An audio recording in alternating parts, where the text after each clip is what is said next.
Hello my dear viewers, I am Vishwanath Vishwa reviews. Telugu cinema పాటల్లో సాహిత్యపు విలువలను పెంచిన వాళ్ళు ఎంతో మంది. ఎటువంటి దర్శకుడు ఎటువంటి సందర్భాన్ని ఇచ్చినా, అసలు అసందర్భాలే వందలిచ్చినప్పటికి కూడా వాటికి సాహిత్యం ద్వారా వన్నెలెద్దినటువంటి ఎంతో మంది కవులలో సిరివెన్నెల ఒక్కరు. ఆ సిరివెన్నెల చనిపోయిన రోజు ఈ రోజు. ఆయన ఎవరు? తెలుగు సినిమా పాటల రచయిత, గొప్ప కవి. ఏం పాటలు రాశాడేమి? కొన్ని చెప్పు, దాన్ని బట్టి చెబుతాను ఎటువంటి కవో అంటూ చాలా మంది ప్రశ్నిస్తున్నారు.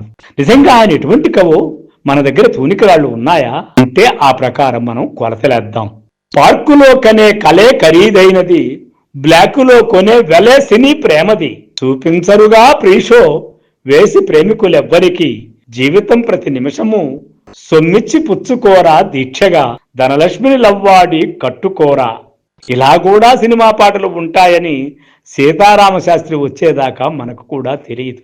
నిర్బధ్యంగా, నిర్భయంగా, నిర్దయగా సినిమా వ్యాపార వస్తువు అనే సంగతిని ఈ పాటలో ఆయన చెప్పినంత గొప్పగా, ఆయన చెప్పినంత కటువుగా మరొకరు చెప్పలేదనిపిస్తుంది.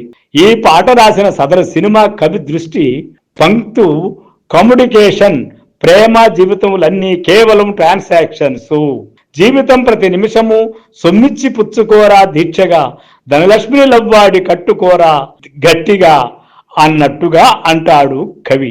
ఇవి తెలివితేటలు కావు, సావు తెలివితేటలు. Critical reductions. అందుకే డబ్బురా డబ్బు డబ్బురా, డబ్బే డబ్బు డబ్బు డబ్బురా అని వెంపర్లాడాడు. వంటకని వైపు ఎందుకురా హోటల్లే చాలు, ఒంటికని ఒకటా రెండా అంగడి అందాలు, కోతికి ఉందా కోడికి ఉందా ఈ పెళ్ళాచారం, జంటల గట్టే జంతువులెదురవు వెడ్డింగు విడ్డూరం, ఎందుకు మనకి గ్రహచారం. అసలు తెలుగు సినిమా పాటలో ఉన్న లై ఏమన్నా ఉందా ఇందులో? అయినా ఎక్కడో వెటకారము వ్యంగ్యము ఆ పాట నిండా కనిపిస్తుంది. మరి ఇలాంటి వెటకార వ్యంగ్యాలని పాటల్లో గుదికొచ్చిన వాడే మన సీతారామశాస్త్రి. పవిత్రమైన వివాహ వ్యవస్థ మీద కవి చేసిన దాడి ఈ పాట. అంగట్లో సరుకులుగా ఆడవారిని చూసే ఒక్క దృష్టి అతనిది. ఆ పాట ద్వారా అతను చాటుతున్నది లిబరేషన్ కాదు, ఇరెస్పాన్సిబుల్ ఎడియోజం, వివాహ సాంప్రదాయపు విలువలు, కుటుంబ ఔన్నత్యం, భార్యాభర్తల మధ్య నిబద్ధ ప్రేమానురాగాలు, ఏమీ తెలియని లేదా వాటిని హీనపరిచే అల్పత్వం కవిది. క్లాసు రూములో తపస్సు చేయుట శ్రేష్ఠురా గురు, ఆహా బయట ఉన్నది ప్రపంచమన్నది చూడరా గురు, ఆహా పాఠాలతో పట్టాలతో టాటాలు బెర్లారు కారెవరురా.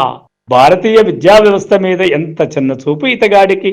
జ్ఞానం, క్రమశిక్షణ వంటి సులక్షణాల్ని కించపరచడం, చదువుకోవడం ఒక ప్రహసనమని, అడ్డదారులే అభివృద్ధి మార్గాలని యువతను పెడదోవలు పట్టించి యువతరాన్ని బద్ధకం పాల్చేసే ప్రయత్నం చేశాడు ఈ పాట రాసిన కవి. యాంటీ ఇంటలెక్చువల్ రెంటికి ఇంతకంటే ఉదాహరణ లేదు. లెక్కలు ఎక్కాలు తెలవనోళ్ళు లక్కుతోని లచ్చలల్లో మునిగిపోతారు, పుస్తకాలతో కుస్తీలు పట్టేటోళ్ళు సర్కారీ క్లర్కులై మురిసిపోతారు. మేధావుల్ని, ప్రభుత్వ ఉద్యోగుల్ని తక్కువ చేసే పాట ఇది. సినికల్ ఆలోచనలతో మంచికి కొక్కెరింతలు, చెడుకు పల్లకీలు, పట్టాభిషేకాలు. ఇంకా ఈ కవి నిలువెత్తు రూపం ఇంకా చూడండి చూడండి రాబోయే వ్యవహారాల్లో. అమ్మ సంపంగి రేకు, అల్లాడే పిల్ల సోకు, అబ్బా కొట్టింది షాకు, అందాల అంటుకోకు, పుచ్చుకుంటాలే నీ పూత రేకు, విచ్చుకుంటా గాని విడిపోకు, జై మదన కామ నా ప్రేమ ఈ బామ, సై అంటే మోతరో, నా వల్లపు భీమా నా సోకు నా జూకు, పువ్వంతా లేతరో. ఇది రొమాంటిక్ పాట.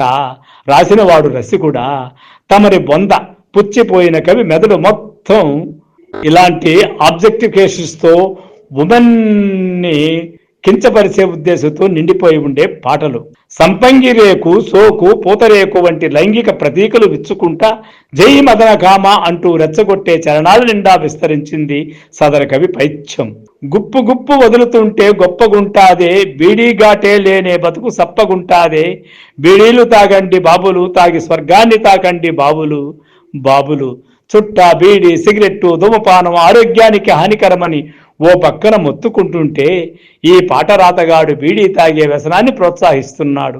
బాధ్యత లేకుండా బీడీ ఘాటే లేని బతుకు సప్పగుంటాదే అనడం అంటే బతుకు బ్రాండ్ డ్రెస్సెస్ కి బీడీని ఒక పరిష్కారంగా చూపించడం దివాళా కోరితనం కాదా?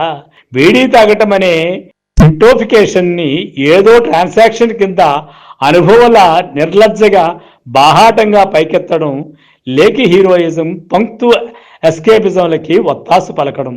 పొరుగింటి మంగళ గౌరి వేసుకున్న గొలుసు చూడు, ఎదురింటి పిన్ని గారి కాసుల పేరు చూడు, ఇరుగు పొరుగు వాళ్ళు భలే బాగుపడ్డారు, నగానట్రా టీవీ గట్రా కొనుక్కున్నారు, మనకి మళ్ళీ ఎవరు ఉన్నారు, ఉసూరంటూ ఇలా ఎన్నాళ్ళు, మన బతికేమో ఇట్టా తగలబడింది, ఎక్కడ వేసిన గొంగళి అక్కడే ఉంది. ఇరుగు పొరుగు ఎదుగుదల చూసి ఏడవడం ఆ కవిలో ఉన్న అసూయ తాలూకు పంక్తులు పట్టిస్తుంది. దీన్ని బట్టి అర్థం చేసుకోవచ్చు ఆ లిరిసిస్టు కన్ఫ్యూస్ కొంచెం బుద్ధి. ఏపుగా ఉంటే వంపుల పైరు కోతకు పైరైందే అహహహ, ఏపుగా ఉంటే వంపుల పైరు కోతకు సయ్యందే అహహ, ఊపుగా రేగే చూపుల ఏరు కోకను తోసిందే, ఏకల్లే చేరి మేకైనావు సోకల్లో ఊరి చెలరేగావు, తాంబూలం తెచ్చా తడిపొడి వంచా ఎన్నాళ్ళు మోస్తావు వయ్యారం. స్త్రీని అబ్జెక్టివిటీ చేయడమే ఆ సీతారామ శాస్త్రి అవలక్షణమని ఈ పాటే చెబుతుంది.